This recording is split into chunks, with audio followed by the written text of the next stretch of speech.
space is all about exploration, and it's something that we humans seem to kind of be wired with. History has shown that you've got two choices. You can either keep marching ahead, or you can fall behind and end up in the dustbin of history. Standing still is not an option. Revealing the deepest secrets from space can inspire wonder, but they can also incite fear. This grainy image shows an asteroid called Bennu, and it may be on a collision course with Earth. Odds of Bennu hitting the Earth are less than 1 in 2,000. That's still considered high for this class of object. Typical odds would hopefully be lower than 1 in a million. Bennu is smaller than the asteroid that killed the dinosaurs, but it could cause a tremendous amount of damage in the local area where it hits. For instance, it could really damage something the size of a large city, or if it hit just offshore, it could create a tidal wave.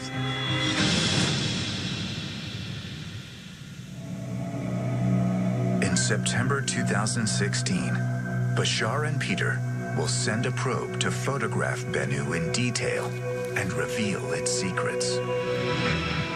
But a mission like this is fraught with potential pitfalls.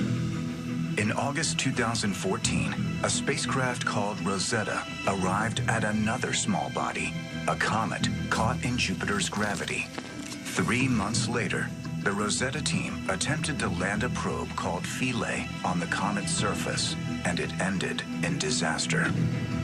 Philae was equipped with a couple of harpoons so that when it made its landing, they would shoot out and ideally try to moor it there.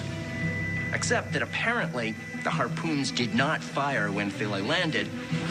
So because of that, Philae hit the surface and bounced, and it bounced several times because of the comet's rotation and the lander's own velocity.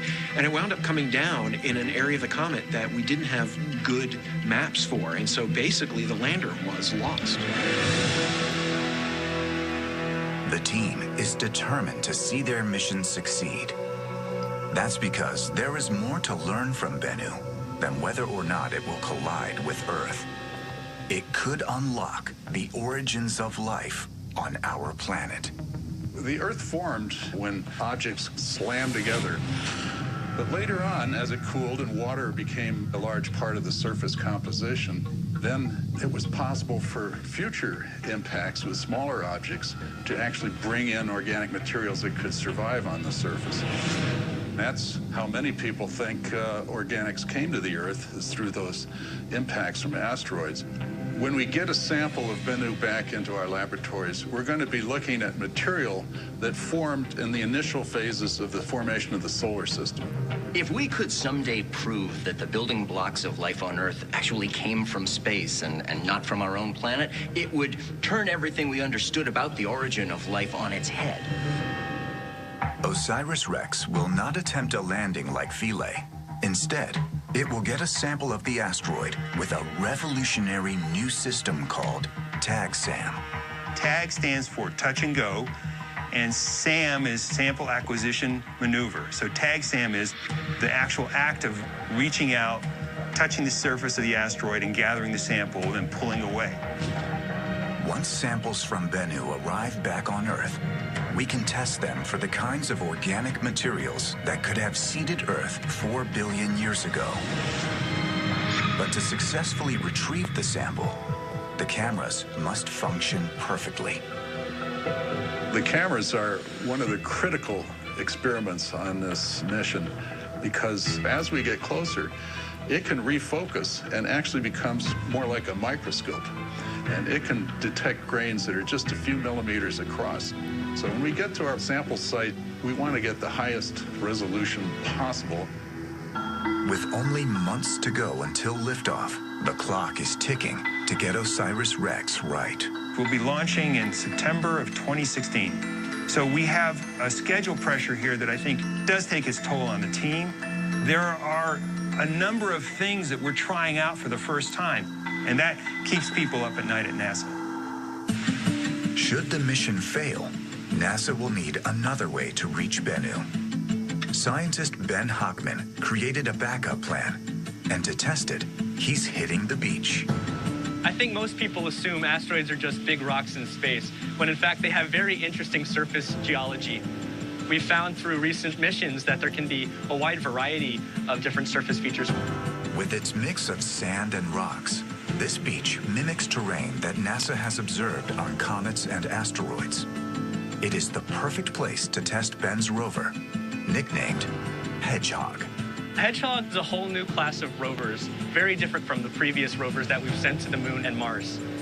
We've seen that the topology of asteroids can be very uneven, so there's potential that a rover could fall into a pit or a crater and be unable to escape. All right, hopefully this works.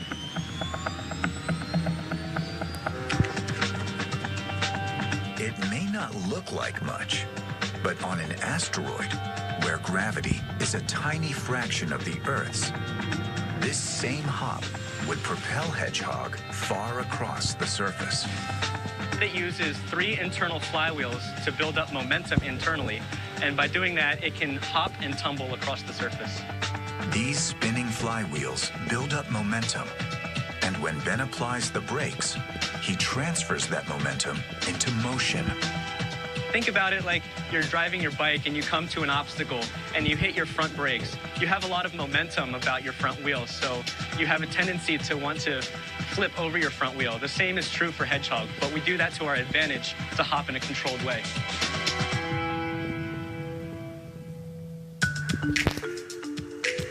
But to see how Hedgehog will work in a near zero-G environment, Ben must head to the lab at Stanford University. So this contraption is called our microgravity testbed. The microgravity testbed allows us to emulate what the rover might do in actual microgravity conditions. The bed shows Ben how Hedgehog will behave on an asteroid like Bennu. At those scales, gravity is about